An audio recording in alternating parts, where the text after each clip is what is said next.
not a like kind of we can't make a blanket statement like this. And now in 20 years, I myself see that uh, it has some what diminished the respect the people. I will say that social media also has a very important role to play in this, how we are projected going for war, uh, killing terrorists, guarding our borders, and everything is done by defense personnel. None of the politicians have any role to play, right? Even the strategies are also made by topmost leaders of senior officials of army. It is just that the leaders, like the defense minister or whosoever is responsible, give their go ahead. But at the end of the day, anything which is happening, the credit is going to the political leaders. I remember there was a time when we used to say that defense people should are apolitical and they should stay away from politics. I don't believe in that. That it is not that if I've become a defense person, I can't be further carry on with my national service by getting into politics. Definitely, a perception has changed for defense people. That kind of regard which was given to them is not there. And at times, I feel it is very much important to keep educating and making people aware what kind of sacrifices, what kind of hard work and struggle they feel. I remember once when I lost my husband, and few like 1 year or so, I had become an officer. First time I was visiting Delhi and I'd gone to some mall. I did not have that happy self inside me.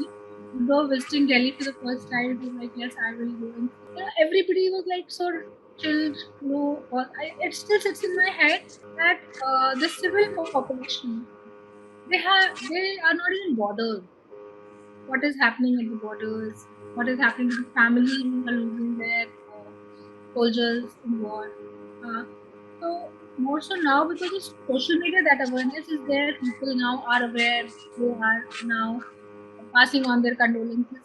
But at the same time, it is very short-lived, and a lot of mockery is also being made for many things for the Faujis, which I really as a Fauji, I feel first of all, a Fauji shouldn't stand against any Fauji, what may come, right? That is extremely important because we are one fraternity.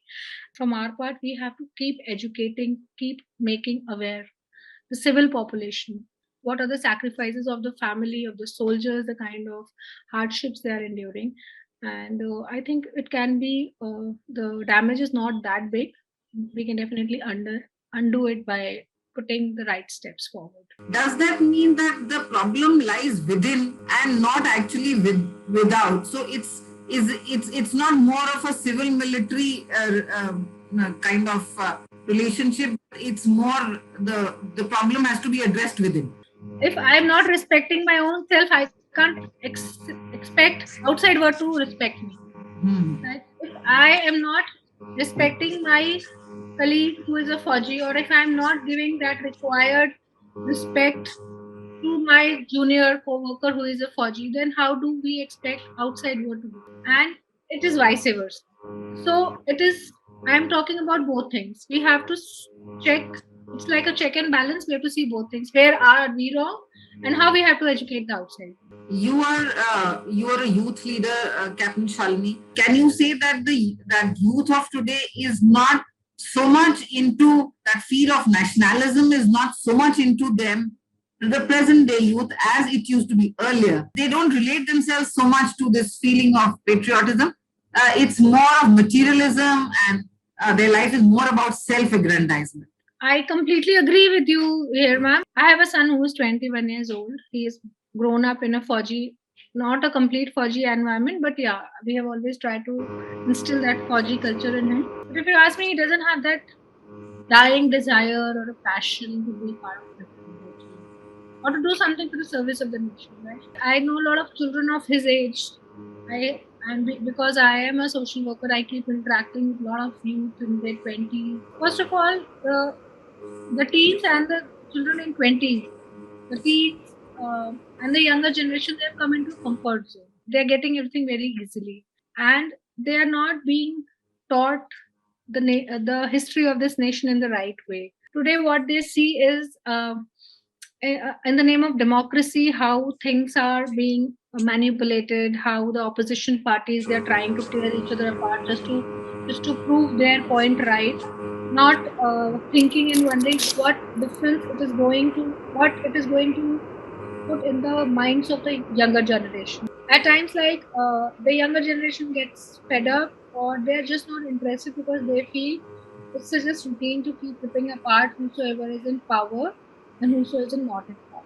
But it's very important for them to keep showing the right things to the younger generation. It is very important to hold that kind of workshops, those kind of awareness camps where the youth and membership drives where the youth can be told that what it means to be part of the nation building. I will give you a very small example of Singhu border. Even my son was not interested to go there, but I told him, come, let's go and see. Once he went there, his perception changed. He understood what this protest is all about. And I never told him that you support the farmers protest or you don't support. I wanted him to make his own opinion. Why he was not interested? Because he felt that few farmers are protesting, somebody is opposing, somebody is supporting, and it is again some political gimmick. But once he went there, he stayed there for some time, and then his perception changed. I have seen a lot of parents saying politics se dur rehna, apna time mat waste karo. It has to start from home. How much patriotism you want to put in your child. And patriotism shouldn't be that the child is completely finished, he doesn't have any other thought process. Patriotism means that anything you do, like if I'm moving on road and there is some garbage is lying on road, if I put it in trash and put it in the trash can, that is also one step towards nation building. So again, as I said in my previous answer, it is about check and balance and how much we as parents and we as the elder generation, we want our youth to contribute towards nation building. It's very important for us to take that responsibility and show them the right path. Now, you have two aspects to your personality. One is presently as a politician, and one is maybe say as an ex army officer. If I ask you from both the perspectives that the problems that our country is facing, I will not call myself a politician as a social activist. I will like to say that I'm very much concerned about my country. I don't know why, but I was very young when I lost my husband, and for when I received his uh, body in a coffin, what first thing I was handed over was our tricolor in which he was wrapped. And I think that was the first time I held the tricolor with some different photos. What it symbolizes to me. Like it symbolizes sacrifice, symbolizes selflessness. You forget everything and you do your part for the country. I think very regularly used words in our country. हमें क्या करना, जिसको फर्क पड़ता है वो करेगा.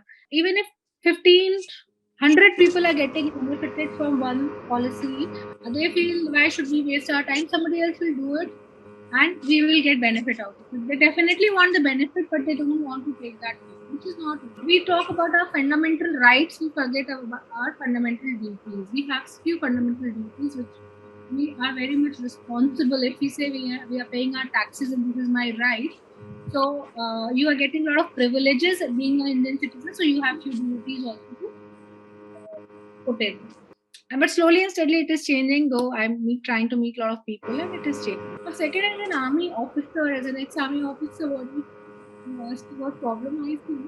So for my troops, I feel very strongly because I am a Fauji's life, I'm a martyr's life, and I have served in the forces myself. Our troops, the defense forces, soldiers, be it the Army, Navy, Air Force, they're putting in real hard work to guard us, to keep us safe so that we stay peaceful. Now, it is our responsibility, it is our duty to take care of them, to think about them, and try and keep this country united. They are guarding the borders without thinking of any caste, creed, religion. So, as citizens inside, it is our responsibility that we should uh, not have internal conflicts. We should not be divided with caste, creed, and religion and whatever. So, I see the problem with our troops that they at times are left clueless. They are being dragged into one side. Some are pulling them on to the other side. This should not happen. even the martyrs, are maybe just remembered briefly when they are either awarded or their sometimes an anniversary comes. Otherwise, they are generally a forgotten lot. So, like in our country, what is the problem is, ma'am? We associate ourselves with fictional characters like our Bollywood and Hollywood and all those things. But we do talk about our national heroes who sacrifice a lot of things for their motherland, even our heroes who are alive and who are, like, it's not only martyred soldiers, even our living soldiers that have wonderful stories with them, and they have been awarded for the gallantry. We should try and put their stories in our school syllabus. We should try and uh, talk to children about it. We should try and name things on their name. A guy who has played some fictional character in a movie, he gets a place of God. But a real life hero who has given up his life for guarding you, guarding your family, he's just remembered on one day, as you said, on his death anniversary or 26 January and 15 August, and it is all done and out. So I think that mindset has to change. We have to start associating ourselves with our real life heroes. We should understand their hard work. We should understand their. Like, it's very important that we should be very conscious of the struggle they are putting each and every day for their survival, so that we survive. So it is very, very important that we constantly keep reminding us.